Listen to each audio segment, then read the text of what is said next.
So, you want to learn how to play the Pokémon TCG. You're not alone. The Pokémon Company has done a very poor job of explaining the rules over the years, which is a shame because this TCG is one of the most simple, straightforward, and fun to play of all the ones I've gotten into. Everything can be a bit overwhelming when you're starting out, but this learning curve isn't a high one. In any case, let's get started. First, we'll go over some similarities between the video game and how they translate to the card game.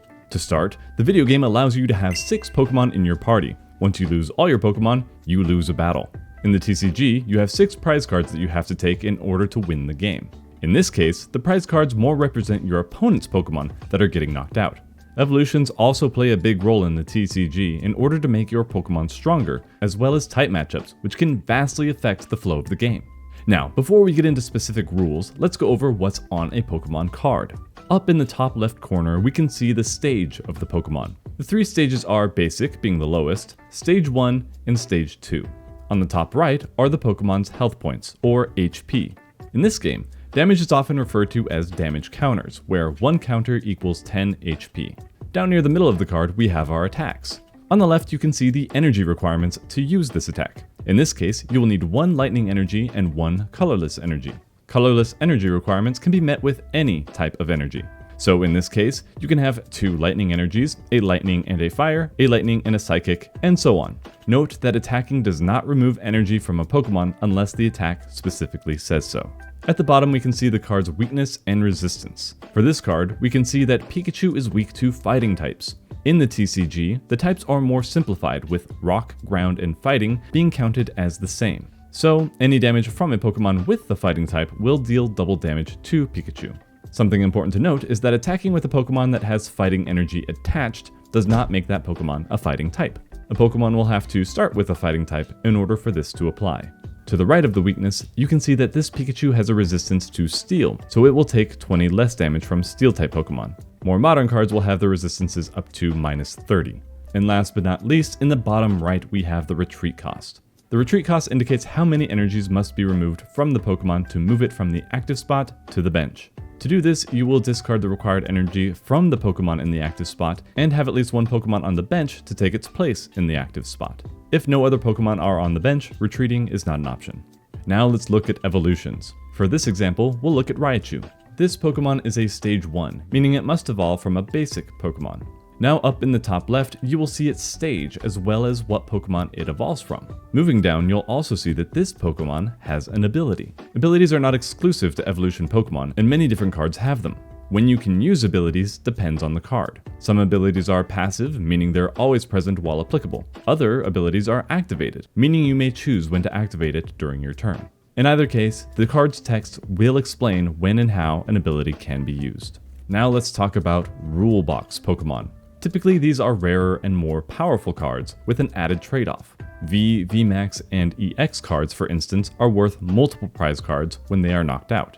Radiant cards, on the other hand, are only worth 1 prize card, but have a limit of 1 per deck. That is, only 1 Radiant card and only 1 of that card. With that, we're finally ready to look at the field where the Pokémon TCG is played.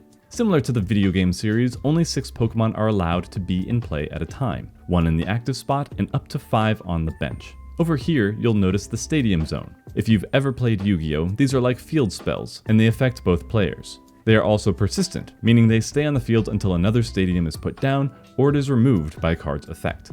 Off to the side, there are the prize cards. At the start of the match, after drawing their hand, the players will remove 6 cards from the top of their respective decks and set them here face down. After a player knocks out an opponent's Pokémon, they will take the appropriate number of prize cards from their own side. Once a player has taken all of their prize cards, they win the match. Then there's the discard zone, where the Pokémon that are knocked out and other cards go once they have fulfilled their purpose. Finally, there's a spot for the deck. Now then, let's go into detail about cards other than Pokémon. First, we have energy cards. Only 1 energy can be attached to a Pokémon from your hand per turn. There are basic energies and special energies. Special energies are stronger, but they are typically harder to get out and much more vulnerable to removal by your opponent's effects. Then we have trainer cards. These include items, tools, supporters, and stadium cards. Item cards can be used as many times as you want per turn. Tools are cards that you can attach to your Pokémon, but only 1 per Pokémon. You can attach as many as you like to different Pokémon on your turn though. If a Pokémon is knocked out, all attached cards go with it to the discard pile. Supporter cards can only be used once per turn, but they are usually very powerful. As usual, once they are used, they go to the discard pile. Stadiums, as mentioned before, affect both players. Only one can be played per turn, and either player can replace the active stadium with one from their hand as long as it's different from the original. You can replace your own stadium as well, as long as it's a different turn than the one you played it on. If a stadium is replaced or removed, it is sent to the discard pile. That's it for the basics, so now let's talk about how to actually play the game. At the beginning of each match, before any cards are drawn, you will flip a coin to see who goes first. You can also use a dice by assigning heads or tails to evens or odds. Once that is decided, each player shuffles their deck. In more competitive settings, you will offer your deck to your opponent to cut or shuffle as well. Then each player will draw a hand of 7 cards. It is important to note that in the Pokémon TCG, there is no maximum hand size. To start the game, both players must have at least one basic Pokémon to put into play in their starting hand. If you do not draw a basic Pokémon in your starting hand, you must take a mulligan. A mulligan will have you reveal your hand to your opponent to show no basic Pokémon are there, and then you will shuffle your hand back into your deck and draw 7 new cards. You must do this as many times as needed until you get a basic Pokémon. For every mulligan a player takes, their opponent may then draw 1 card after setting their prizes. If both players mulligan, that is, neither player has a basic Pokémon in their opening hands, they cancel out and neither player draws an extra card. So, if player 1 has 3 mulligans and player 2 has 4, player 1 gets to draw 1 card.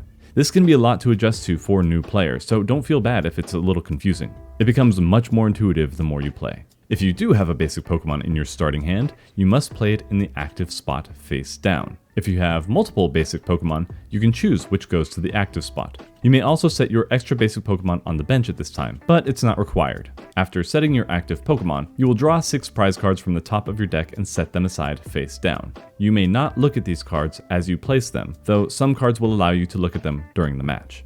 Once your prize cards are set and both players have an active Pokémon down, you may resolve any mulligans that happened. Now flip all of your Pokémon face up and the turns may begin.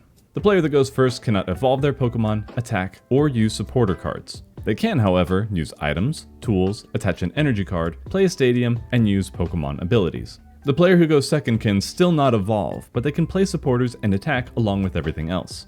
To evolve your Pokémon, they must be on the field for at least one of your turns. You must then have the subsequent stage in your hand and play it on top of the card you're evolving.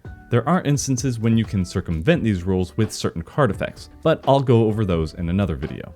Finally are your win conditions. Of course, taking all 6 of your prize cards wins you the game, but there are also 2 other win conditions. First, if a player runs out of cards in their deck and cannot draw a card during their draw step, they lose the game. There are some Pokemon who specialize in making their opponents discard cards from their deck with their attacks or abilities, which is referred to as milling. Second, if a player runs out of Pokemon to use, they lose the game, even if their opponent still has prize cards remaining. That is, if their active Pokemon is knocked out and they have no benched Pokemon to take its place, they lose. Before you start playing, you'll need a deck of exactly 60 cards. Among those cards, you may only have up to 4 of the same card with the same name. The exception to this is basic energies. Special energies, however, are still restricted to 4 each. Aside from that, you'll pick your preferred format. A format is a set of rules which dictates what cards can be played in your deck. The most common is the standard format, which only uses cards from the most recent sets. Since the Sword and Shield expansion, the bottom left-hand corner of each card will have a letter block which indicates when it was released. At the end of 2023, the letters allowed are E, F, and G. Around the middle of 2024, cards with the E block will rotate out and will no longer be allowed in standard decks. The expanded format is an official, but less played format that allows your deck to contain cards from all the way back to the Sun and Moon expansion. Finally is the fan-made Gym Leader Challenge format, or GLC. This is a singleton format, which means that, aside from your basic energies, only one copy of a card may be in your deck. Rulebox Pokemon are prohibited from this format, so no V, EX, or Radiant Pokemon. You are also restricted to a single type of Pokemon in your deck, but you may select cards from all the way back to the Black and White expansion. You can find out more about this format at gymleaderchallenge.com. And with that, you're ready to start playing the Pokémon TCG. I highly recommend new players download the Pokémon TCG Live application for PC and mobile devices. It's free and allows you to use code cards from real packs to build your decks digitally. It will also give you some pre-made decks to work with and go over the rules again so you can practice. I prefer testing decks here before committing to building physical versions to play against people in the shop. But that's all for now. If you have any questions, please feel free to leave them in the comments or the shop's Discord. We'd be happy to talk to you and help you out. Good luck out there, and we'll see you in the next one.